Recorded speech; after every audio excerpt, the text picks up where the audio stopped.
이스라엘 자손에게 말하여 그들에게 이르라. 만일 어떤 사람의 아내가 탈선하여 남편에게 시니를 저버렸고 한 남자가 그 여자와 동침하였으나 그의 남편의 눈에 숨겨 드러나지 아니하였고 그 여자의 더러워진 일에 증인도 없고 그가 잡히지도 아니하였어도 그 남편이 의심이 생겨 그 아내를 의심하였는데 그의 아내가 더럽혀졌거나 또는 그 남편이 의심이 생겨 그 아내를 의심하였으나 그 아내가 더럽혀지지 아니하였든지 그의 아내를 데리고 제사장에게로 가서 그를 위하여 보리가루 10분의 1 에바를 헌물로 드리되 그것에 기름도 붓지 말고 유향도 두지 말라.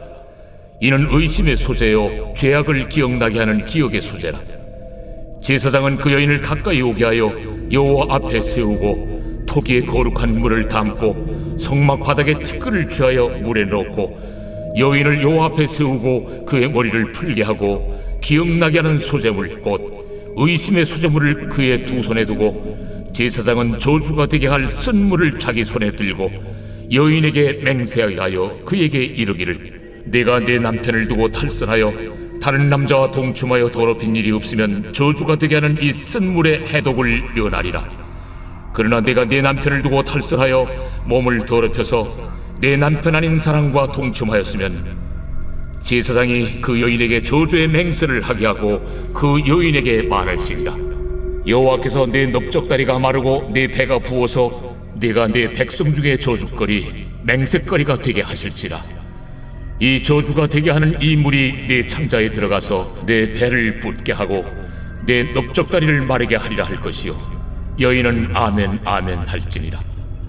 제사장이 저주의 말을 두루마리에 써서 그 글자를 그 쓴물에 빨아놓고 여인에게 그 저주가 되게 하는 쓴물을 마시게 할지니 그 저주가 되게 하는 물이 그의 속에 들어가서 쓰리라. 제사장이 먼저 그 여인의 손에서 의심의 소재물을 취하여 그 소재물을 여호와 앞에 흔들고 제단으로 가지고 가서 제사장은 그 소재물 중에서 한 쿰을 취하여 그 여자에게 기억나게 하는 소재물로 제단 위에 불사르고 그 후에 여인에게 그 물을 마시게 할지라. 그 물을 마시게 한 후에 만일 여인이 몸을 더럽혀서 그 남편에게 범죄하였으면 그 저주가 되게 하는 물이 그의 속에 들어가서 쓰게 되어 그의 배가 부으며 그의 넓적다리가 마르리니 그 여인이 그 백성 중에서 저주거리가 될 것이니라. 그러나 여인이 더럽힌 일이 없고 정결하면 해를 받지 않고 임신하리라. 이는 의심의 법이니 아내가 그의 남편을 두고 탈선하여 더럽힌 때나 또는 그 남편이 의심이 생겨서 자기 아내를 의심할 때에 여인을 여호와 앞에 두고 제사장이 이 법대로 행할 것이라. 남편은 무죄할 것이요 여인은 죄가 있으면 당하리라. 오늘 이 민수기 5장 11절부터 31절의 말씀은 이제 하나님의 이제 이스라엘 백성들의 이제 거룩을 위한 율법 중에 좀 특이한 율법이라고 할 수 있습니다. 이것을 이제 시죄법이다 이렇게 이제 보통 얘기합니다. 시죄법, 죄가 있는지 없는지 시험하여 알아보는 법. 이걸 이제 시죄법이다 이렇게 얘기를 하죠. 이것은 이제 사람이 그렇습니다. 이제 의심을 한번 하면 그 의심의 의혹에서 이제 벗어나기가 참 쉽지가 않죠. 그리고 의심하면 자꾸 의심하게 되고, 특별히 그것이 가정 안에서 배우자의 이 부정의 문제, 요즘 뭐 이런 것들이 참 많이 심각합니다. 이 사회가 하나님을 저버리고 자기의 쾌락을 따라 살다 보니까 눈에 만족하고 감각에 만족하면서 엉뚱한 쾌락에 자꾸 빠지면서 여러 가지 문제가 자꾸 일어나죠. 또 법적으로도 이 간통법을 이제 형사적으로 처벌하지 못하도록 폐지를 시키다 보니까 이런 것들이 더 기승을 부리고 어려워지는, 더 근본적으로는 도덕과 윤리의 잣대가 하나님을 제외하고 세우려고 하다 보니까 결국은 자꾸 자기중심적으로 자기가 원하는 대로 나아가면서 이 시대에 큰 혼란을 치르게 되는 것이죠. 특히 이 간음과 간통이라는 것은 본인의 즐거움을 위해 선택을 한다고 하지만, 본인의 선택이라고 하지만 그 주변의 가족과 자녀들에게 말할 수 없는 충격을 가져다 줍니다. 그러니까 사실은 이제 나 하나를 위해 선택을 한 그 선택이 많은 이들에게 큰 아픔을 주는 것이죠. 그래서 이제 이 민수기에는 이제 이런 이제 오해가 이제 벌어지면 안 되니까 이것들을 하나님께서 그 당시에 문화적인 상황에 맞게 그들의 백성들에게 오해를 하지 않도록 문화적인 상황에 맞게 하나님께서 주시는 법이라고 할 수가 있습니다. 왜 문화적인 상황에 맞게 되느냐라고 하면 이 남자도 의심의 소재가 필요하면 이제 해야 되는데 여기는 주로 이제 여인을 중심으로 의심의 소재를 하게 됩니다. 이제 그 당시에 이제 이게 가부장적인 사회다 보니까 주로 여성들이 많은 어려움을 겪는 경우가 많았고 그렇게 되다 보면 여성이 점점 이렇게 궁지에 몰리고 자신을 항변할 수가 없게 되죠. 그때 이 여인이 옳다, 의롭다, 죄 없다라고 보호하고 지켜주실 분은 하나님밖에 없습니다. 그러니까 하나님 앞에 나의 의로움을 입증받는 이 법, 이거를 하나님께서 주신 것이죠. 자, 12절에 이렇게 얘기를 합니다. 여호와께서 모세에게 말씀하시기를 이스라엘 자손에게 말하기를 그들에게 이르라 만일 어떤 사람의 아내가 탈선해서 남편에게 신의를 저버렸고 한 남자가 그 여자와 동침하였으나 그의 남편의 눈에 숨겨 드러나지 아니하였고 그 여자의 더러워진 일에 증인도 없고 잡히지도 아니하였어도 매우 은밀하게 이제 간음을 행한 것이죠. 그 남편이 의심이 생겨서 그 아내를 의심하였는데 그의 아내가 더럽혀졌거나 또는 그 남편이 의심이 생겨 그 아내를 의심하였거나 아니면 이것은 전적으로 이제 의심이라는 거죠. 그 남편이 더럽혀지지 아니하였고 의심을 했지만 아내가 더럽혀지지 않고 정결함을 잘 지키는 가정의 신의를 지키는 여인이라고 한다면 이게 한번 의심병이 발생하면 이게 점처럼 해소가 잘 안 된단 말이죠. 그래서 어떻게 하냐? 15절에 이럴 때는 이제 속으로 낑낑 앓고 고민하고만 마는 것이 아니라 어떻게 하냐면 그의 아내를 데리고 제사장에게 갑니다. 예, 제사장에게 갑니다. 그 제사장에게 가서 어떻게 하냐? 보리가루 10분의 1 에바를 헌물로 드리고 보통은 이제 이 헌물로 드릴 때는 기름을 붓는데 기름도 붓지 말고 향도 붓지 말아라. 이거는 의심의 소재, 죄악을 기억나게 하는 기억의 소재라. 그러니까 기억의 소재라는 건 죄를 상기시키는 소재라는 겁니다. 가정을 지키기 위해 이것을 하나님께서 허락하신 거죠. 사실 이거는 인간의 완악함을 인하여 하나님께서 허락하신 겁니다.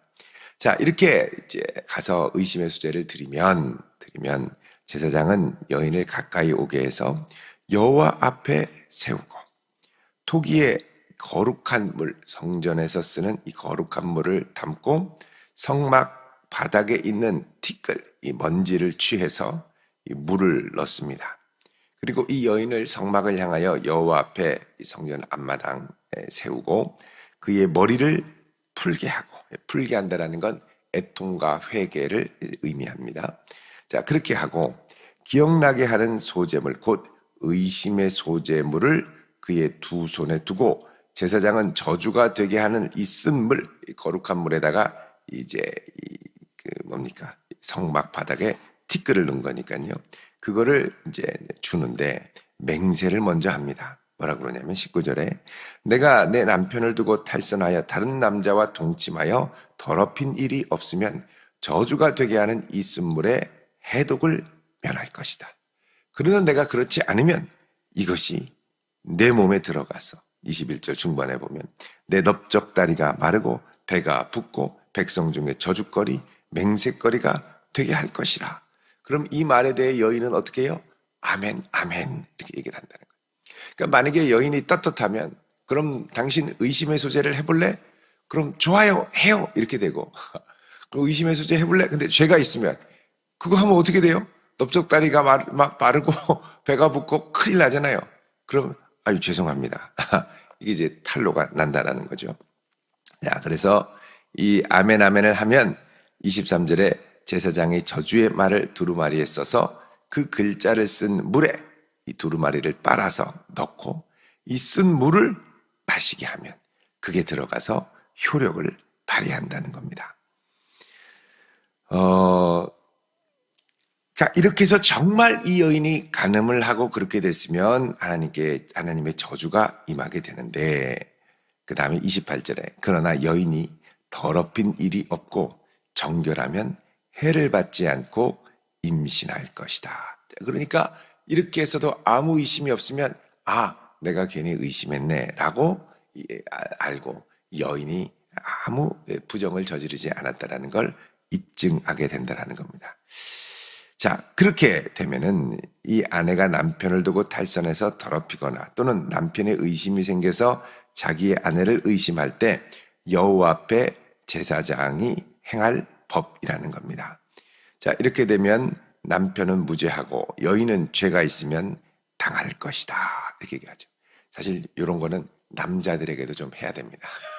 남자들에게도 좀 해야 되는데, 그 당시에는 이제 남성 가부장 중심적인 사회라서 여인이 이제 자기의 권위도 권익도 잘 보호하지 못할 때였죠.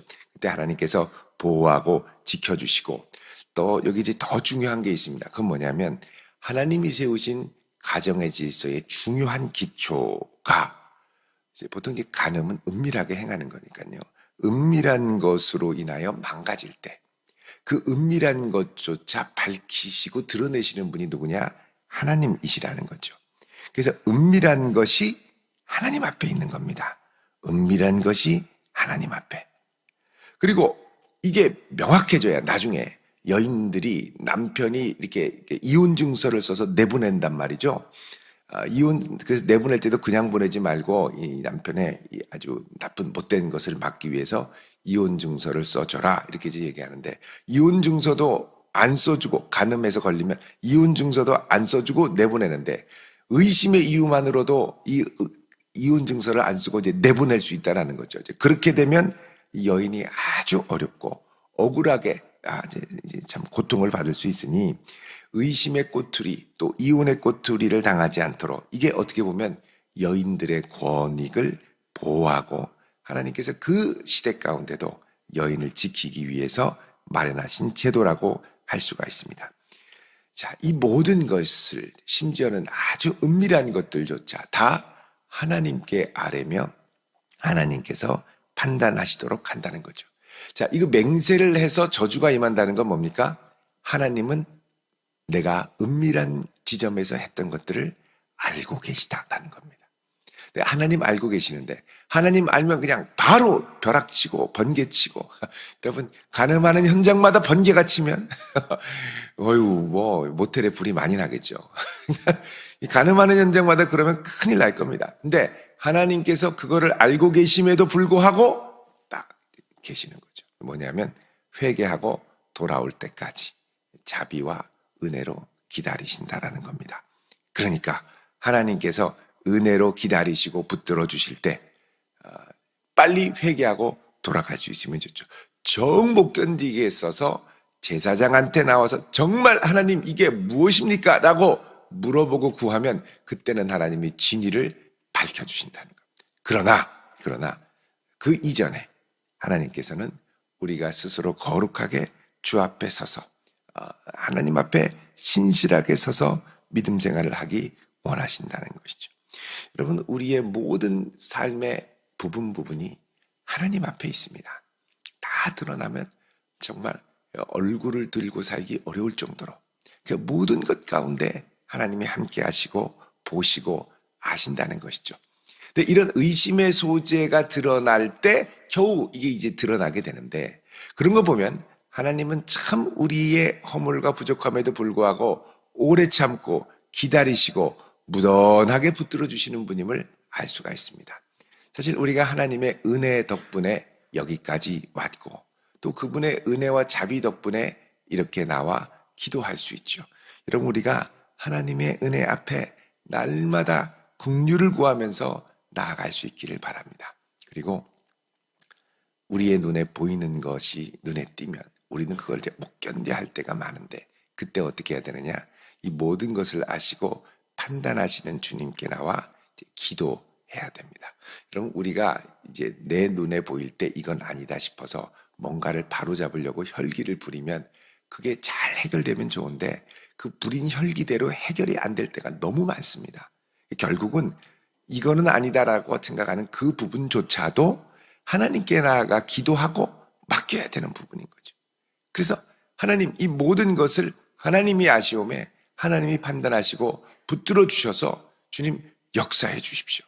여러분 이 마음으로 날마다 주 앞에 나아가 무릎 꿇는 성도 될 수 있기를 바랍니다. 우리 삶의 모든 것이 주께 있사오니 주여 붙드시고 역사하여 주옵소서. 이렇게 맡기며 우리의 모든 것들을 의지하며 나아가는 복된 성도 되시기를 주의 이름으로 축원드립니다. 기도하겠습니다. 거룩하신 아버지 하나님, 우리의 모든 걸음이 주 앞에 있고 2023년 한 해 우리의 걸음이 주 앞에 있음을 고백합니다. 주여 붙드셔서 인도하여 주시고 하나님의 놀라운 능력의 손으로 붙들어 주시옵소서. 믿음으로 구하며 맡길 때 주여 인도하사 우리의 어려움과 곤궁을 주께서 아시오니 친히 오셔서 해결하시고 주께서 붙드시고 인도하여 주옵소서. 예수님의 이름으로 기도하오며 오늘 이 아침 주님 앞에 간절한 마음으로 소원을 담아 예물을 드립니다. 주님 신년을 감사하고 주일을 감사하고 또 감사의 제목과 소원을 담아 예물 드리오니 들으시고 받으시고 응답하여 주옵소서. 감사드리며 예수 그리스도의 이름으로 축복하며 기도드립니다. 아멘.